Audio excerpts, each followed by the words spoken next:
wala naman kaming fear kung ano yung reception ng mga manonood dito. Kasi ako personally, confident ako na maganda yung material. Kung medyo sensitive man, lalakad na maayos, papunta o patungo sa goal mismo or purpose ng istorya, na makaka-relate yung manonood. Matatawa pero mag-iisip. Yun yung maganda dito sa project na to eh. Matatawa pero mag-iisip, tapos matatawa ulit. Hindi na kami yung may hawak nung kung ano yung saan papunta eh. Depende na sa paano ba mag-judge ang tao, personal basis ba?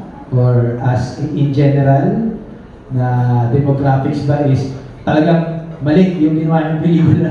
Pero I think hindi siya aabot sa ganun.